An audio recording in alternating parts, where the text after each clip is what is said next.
Good day, Sir Clint. So, sa akong lab activities, nag-simulate ko og simple lang system integration gamit ang Java.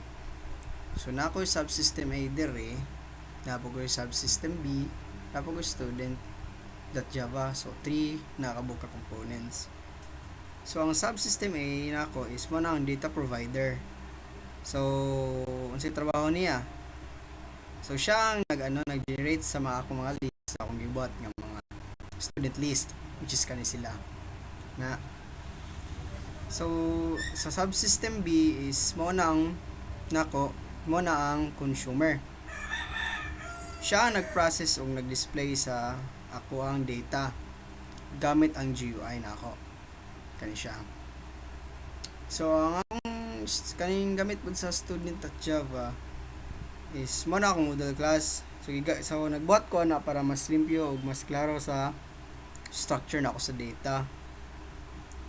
So akong gigamit diri ang integration model kay presentation integration. So kay ang subsystem B man ako kay wala man nag-usab sa logic sa subsystem A, ipikita lang niya ang data sa akong user interface. Pareho ra na sa real world setup. Kung asa ang backend system, mga tagog data, unya ang frontend mo display lang. So diri tanawon na to ang code na ko sa student.java. So na ang class nga nagrepresent sa student. Kana tapos siya ID, o na po siya string name, na po siya string grade.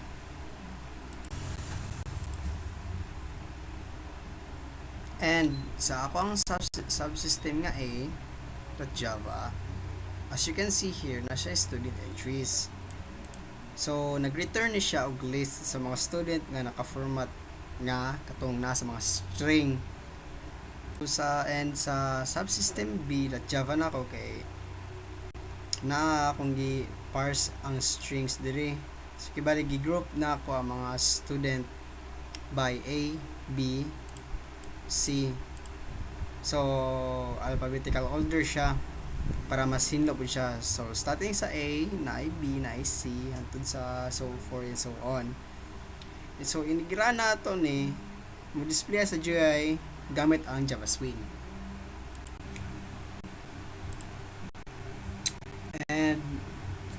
And sa akong kung i-run na ako ning program na ako nagibuhat, so, i-run na siya, magawas ang tulo ka window.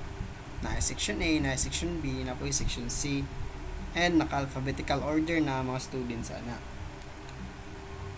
So, try natin i-run.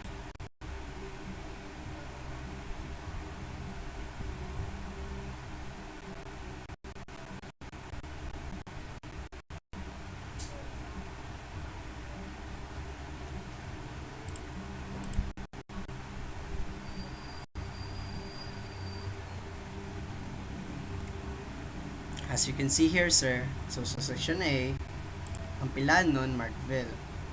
So, nag-start siya sa A, tapos B, and so forth and so on. So, sa section B, po na ako, napoy A, napoy C, G. So, alphabetical order na same as sa section C.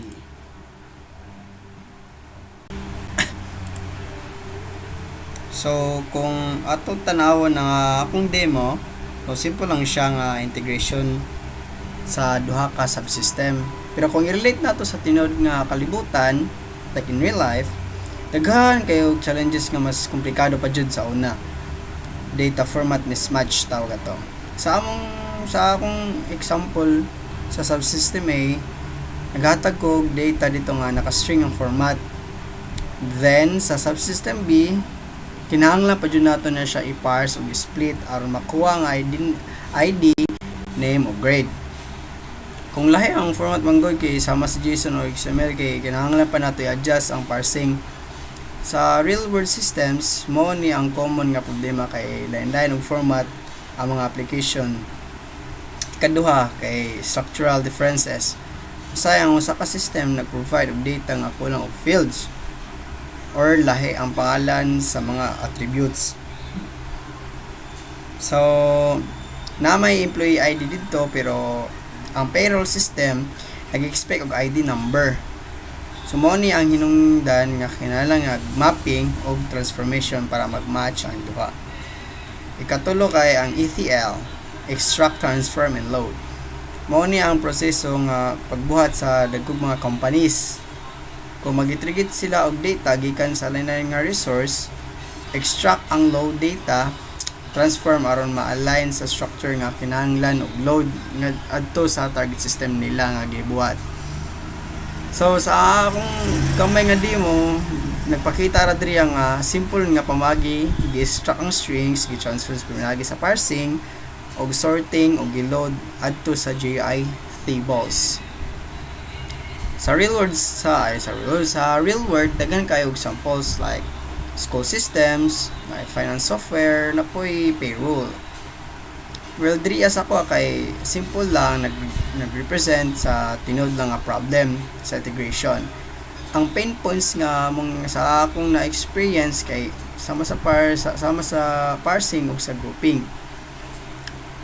Mao pud ang ginabuhat sa dagkong mga companies katong mga mga professionals, pero sa mas complex nga sa skill mo rin ang reason nga nung importante ang integration models para magkasinabot ang mga system bisan lahi-lahi og format or ang structure. So nakita na nimo sir nga bisan gamay lang nga project akong nabuhat, makahatag lang og idea kung saan critical ang integration sa modern system. Kung dili magka-problema ang data consistency, magka-error ang reports o magka-delay ang mga operations. Sama sa kanang pag-presentation sa integration nga akong ginagamit. Tapos kani kay masayon ra og mas klaro sa akong pagpakita sa data ug sa end users. Thank you Sir Glenn.